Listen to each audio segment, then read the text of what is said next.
اگر خرگوش کا دماغ بھون کر کالی مرچ کے ساتھ ملا کر کھایا جائے تو یہ ریشہ یعنی جسے ہاتھ پیر اور سر کانپنے لگتے ہیں اس کے لیے فائدہ مند ہوتا ہے۔ کچھ خرگوشوں کا گوشت سوکھا ہوتا ہے، اسی لیے انہیں ایسی جگہ چرنے کے لیے چھوڑا جاتا ہے جہاں گھاس پانی میں اگتی ہو، اس سے ان کے گوشت میں نمی بڑھ جاتی ہے۔ لیکن جن خرگوشوں کو گھر میں کھلایا پلایا جاتا ہے ان کا گوشت سوکھا نہیں ہوتا، اور جو لوگ بستر پر پیشاب کرنے کی عادت سے پریشان ہوتے ہیں ان کے لیے خرگوش کا گوشت لگاتار کھانا فائدہ مند مانا گیا ہے۔ دوستو، کہا جاتا ہے کہ اگر کوئی عورت خرگوش کے گوبر کو باندھ کر اپنے ساتھ رکھے تو وہ پریگنینٹ نہیں ہوگی، اور اگر کوئی شخص خرگوش کا دماغ 2 چنوں کے برابر گائے کے دودھ کے ساتھ کھائے تو وہ بوڑھا نہیں ہوگا۔ خرگوش کا خون شریر کے کالے داغوں کے لیے بھی فائدہ مند ہوتا ہے۔ کہا جاتا ہے کہ اگر خرگوش کے خون سے بنا سرما آنکھوں میں لگانے سے آنکھوں میں کوئی بال نہیں آئیں گے۔ کسی حکیم کا کہنا ہے کہ اگر خرگوش کے پتے کو گھی اور عورت کے دودھ میں ملا کر سرما لگایا جائے تو اس سے آنکھوں کی سوجن اور دوسرے گھاؤ ٹھیک ہو جائیں گے۔ دوستو، یہاں پر ایک بات ہم کلیئر کرنا چاہتے ہیں، اب جو بھی ہم آپ کو بتا رہے ہیں ہو سکتا ہے وہ آپ کو بالکل بھی پسند نہ آئے، لیکن یاد رکھیں ہم صرف آپ کو یہاں پر انفارمیشن یعنی جانکاری دے رہے ہیں۔ اسلام سے ریلیٹڈ جو بھی معلومات ہمیں ملی ہم نے وہ آپ کو پہلے بتائی، اور اب جو ہم آپ کو بتا رہے ہیں تو یہ کوئی ویریفائڈ نہیں ہے۔ آپ اس کو استعمال میں لانا یا نہیں لانا یہ آپ کا کام ہے، ہم صرف آپ کو اس کی جانکاری دے رہے ہیں۔ تو برائے مہربانی آپ اگر کسی بھی چیز کا اپنے زندگی میں عمل کرنا چاہتے ہیں اس سے ریلیٹڈ تو آپ اپنے ڈاکٹر سے ضرور رائے مشورہ کریں۔ خیر دوستو، اگر کوئی عورت خرگوش کا خون پی لے تو وہ پریگنینٹ نہیں ہو سکے گی، لیکن یاد رکھیں خون پینا اسلام میں حرام ہے۔ خرگوش کا خون سفید داغوں اور جھائیوں پر لگانے سے یہ نشان بھی ختم ہو سکتے ہیں انشاءاللہ۔ خرگوش کو خواب میں دیکھنے کے بارے میں کہا گیا ہے کہ اگر کسی نے خواب میں دیکھا کہ وہ پکا ہوا خرگوش کا گوشت کھا رہا ہے تو اس کا مطلب ہے کہ اسے ایسی جگہ سے روزی رزق ملے گی جس کا وہ سوچ بھی نہیں سکتا۔ اگر کسی نے خواب میں خرگوش کا شکار کیا یا اسے تحفے میں خرگوش ملا یا اس نے خرگوش خریدا تو اس کا مطلب ہے کہ اسے پیسے کی دولت ملے گی، مال کی دولت ملے گی۔ اگر خواب میں دیکھنے والا شادی شدہ نہیں ہے تو اس کا رشتہ آئے گا، لیکن اگر وہ شادی شدہ ہے تو اسے اولاد ملے گی یا وہ اپنے دشمنوں پر جیت حاصل کرے گا۔ اللہ و رسول عالم، اللہ تبارک و تعالی اور اس کے محبوب صلی اللہ تعالی علیہ وسلم زیادہ بہتر جانتے ہیں۔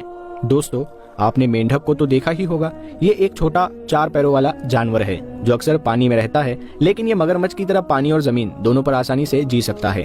اللہ تعالیٰ کی بنائی ہوئی یہ مخلوق دکھنے میں بھلے ہی چھوٹی ہو لیکن انسانوں کے لیے اس کے بہت فائدے ہیں۔ یاد رکھے اللہ تعالیٰ نے کوئی بھی چیز بیکار یا بنا مقصد کے نہیں بنائی ہے۔ اسی طرح اللہ تعالیٰ نے مینڈک کو بھی کچھ خاص خوبیاں دی ہے جن سے یہ انسانوں کے لیے بہت کام آتا ہے۔ یہ زمین پر انسانوں کو نقصان پہنچانے والے کیڑے مکوڑوں کو کھا کر زندہ رہتا ہے۔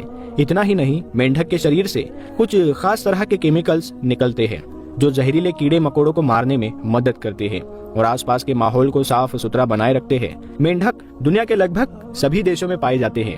جیسے ہی بارش کا موسم آتا ہے یہ مینڈک باہر نکل آتے ہیں اور ہر جگہ مینڈک ہی مینڈک نظر آنے لگتے ہیں۔ کہا جاتا ہے کہ مینڈک کی 30 سے زیادہ قسمیں ہوتی ہیں، ان میں سے کچھ مینڈک زہریلے بھی ہوتے ہیں۔ پرانے زمانے میں لوگ ان زہریلے مینڈکوں کے زہروں کو تیروں اور بھالوں پر لگا کر جنگوں میں استعمال کرتے تھے۔ اسلام کے نظریے سے دیکھا جائے تو مینڈک کا قتل کرنا یا مارنا حرام ہے، یعنی سخت گناہ ہے۔ ایک حدیث شریف کے مطابق اسلام میں کسی بھی مقصد کے لیے مینڈک کو مارنا جائز نہیں ہے۔ حضرت عبد الرحمن بن عثمان رضی اللہ تعالیٰ عنہ سے مروی ہے کہ ایک مرتبہ ایک حکیم یعنی کہ ایک علاج کرنے والا اللہ کے پیارے نبی صلی اللہ تعالیٰ علیہ وسلم کی بارگاہ میں حاضر ہوا اور آپ صلی اللہ تعالیٰ علیہ وسلم کے سامنے کسی دوائی میں مینڈک ڈالنے کا ذکر کرنے لگا، یعنی کہ وہ حکیم کہنے لگا کہ وہ کسی دوائی بنانے کے لیے مینڈک کو مارنا چاہتا ہے۔ تو یہ سن کر اللہ کے نبی صلی اللہ تعالیٰ علیہ وسلم نے اس حکیم کو مینڈک کا قتل کرنے یا اسے مارنے سے منع فرما دیا، یعنی کہ دوائی بنانے کے لیے بھی اللہ کے پیارے نبی نے مینڈک کو مارنے کی اجازت نہیں دی۔ اس حدیث پاک کی روشنی میں علماء کرام کہتے ہیں کہ مینڈک کو طبی مقصد کے لیے بھی مارنا اسلام میں حرام ہے، یعنی کہ اگر کوئی انسان مر رہا ہے تو اس کے علاج کے لیے بھی مینڈک کو مارنا گناہ کا کام ہے۔ اب دوستو، مینڈک کے حوالے سے ایک اور حدیث پاک آپ کے سامنے رکھتے ہیں جس کو سن کر آپ اچھی طرح سے سمجھ جاؤ گے کہ مینڈک اللہ تعالیٰ کو اتنا زیادہ پیارا کیوں ہے اور اسلام میں مینڈک کو مارنے کا کام حرام قرار کیوں دیا گیا ہے۔ اللہ کے پیارے نبی حضرت محمد مصطفیٰ صلی اللہ تعالیٰ علیہ وسلم نے فرمایا کہ مینڈک کو مت مارو کیونکہ یہ کثرت کے ساتھ اللہ تعالیٰ کا ذکر کرتا ہے، یعنی کہ مینڈک جو ٹر ٹر کی آواز نکالتا ہے دراصل وہ اللہ تعالیٰ کا ذکر کر رہا ہوتا ہے۔ اس حدیث پاک پر دھیان دینے سے یہ بات صاف ہوتی ہے کہ اسلام میں صاف طور پر یہ حکم ہے کہ مینڈک کو مارنا یا اسے نقصان پہنچانا کسی بھی صورت میں جائز نہیں ہے۔ اگر کوئی شخص جان بوجھ کر یا اپنے کسی فائدے کے لیے مینڈک کا قتل کرتا ہے یا اسے مارتا ہے تو وہ بہت بڑا گنہگار مانا جاتا ہے اور قیامت کے دن اسے سزا دی جائے گی۔ اب دوستو، ہم آپ کو مینڈک سے جڑا ایک ایسا واقعہ بتاتے ہیں جسے سن کر آپ کو یہ سمجھ میں آ جائے گا کہ اسلام میں مینڈک کی اتنی اہمیت کیوں ہے اور اللہ پاک نے اسے اتنا پسند کیوں فرمایا۔ جب نمرود نے حضرت ابراہیم علیہ السلام کو آگ میں ڈالنے کا حکم دیا تو اس وقت مینڈک بھی ان جانوروں میں شامل تھا جو اپنی حیثیت کے مطابق آگ بجھانے کے لیے اس میں پانی ڈال رہا تھا۔ حالانکہ کچھ جانور جیسے چھپکلی اور گرگٹ آگ کو بھڑکانے کی کوشش کر رہے تھے، لیکن مینڈک نے اللہ کے پیغمبر حضرت ابراہیم علیہ السلام کے لیے اپنی وفاداری دکھائی۔ کہانی میں آتا ہے کہ جب حضرت ابراہیم علیہ السلام کو آگ میں ڈالا گیا تو مینڈک گھبرا گیا اور بھاگتے ہوئے پاس کے ایک دریا میں پہنچا۔ اس نے اپنے منہ میں پانی کے کچھ قطرے بھرے اور لوٹ کر اس آگ پر ڈالنے کے لیے چل پڑا۔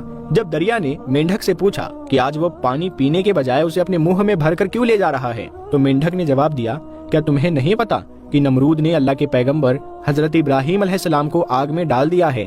میں یہ پانی اس آگ پر ڈالنے جا رہا ہوں تاکہ وہ آگ بجھ جائے اور اللہ کے پیغمبر کو کوئی نقصان نہ ہو۔ حالانکہ مینڈک بہت چھوٹا جانور تھا اور اس کے منہ میں صرف کچھ قطرے ہی آ سکتے تھے، لیکن اس نے پھر بھی اپنی طرف سے کوشش کی۔ مینڈک کی حضرت ابراہیم علیہ السلام سے محبت کا یہ انداز اللہ تعالیٰ کو اتنا پسند آیا کہ اللہ تعالیٰ نے مینڈک کو مارنے یا اس کا قتل کرنے کو حرام قرار دے دیا، یعنی کہ مینڈک کو مارنے سے منع کر دیا، کیونکہ جہاں ایک طرف دشمن لوگ اللہ پاک کے نبی کو آگ میں ڈالنے کی کوشش کر رہے تھے، وہی دوسری طرف ایک چھوٹا سا جانور یعنی مینڈک اپنی محبت کا اظہار ایسے کر رہا تھا کہ وہ اپنے منہ میں پانی کے کچھ قطرے لا کر اس آگ کو بجھانے کی کوشش کر رہا تھا۔ مینڈک کا یہ کام اللہ تعالیٰ کو بہت پسند آیا۔ دوستو، ماہرین کے مطابق دنیا میں قریب 30 طرح کے مینڈک پائے جاتے ہیں۔ مینڈکوں کی الگ الگ قسمیں اپنے شریر، رنگ اور آکار کے حساب سے ایک دوسرے سے الگ ہوتی ہے۔ افریقہ میں زیادہ تر ٹری فراگ پائے جاتے ہیں جو 1 انچ سے زیادہ لمبے نہیں ہوتے۔ اسی طرح مینڈک کی ایک قسم گولیت فراگ ہوتی ہے جو 8 انچ تک لمبے ہوتے ہیں اور ان کی ٹانگیں 10 انچ تک لمبی ہو سکتی ہے۔ یہ دنیا کے سب سے بڑے مینڈکوں میں گنے جاتے ہیں۔ مینڈک کی آنکھیں اس کے سر کے بالکل اوپر ہوتی ہے، جس سے وہ پانی میں چھپا رہنے کے باوجود سطح کے اوپر دیکھ سکتا ہے۔ اسی وجہ سے مینڈک اپنے شکاریوں کے خطرے سے بھی سترک رہتا ہے۔ ڈارٹ فراگ قسم کا مینڈک دنیا کا سب سے زہریلا مینڈک ہوتا ہے۔ یہ چھوٹا سا مینڈک قریب 2 انچ لمبا نیوروٹاکسن نام کا ایک زہر چھوڑتا ہے، جس کی ایک ماترا 10 سے 20 لوگوں کو صرف 3 منٹ میں مارنے کے لیے کافی ہوتی ہے۔ ماہرین کے مطابق مینڈک کے زہر میں کینسر سے لڑنے اور درد کو ختم کرنے والے انزائم ہوتے ہیں، اسی لیے اسے کئی دوائیاں بنانے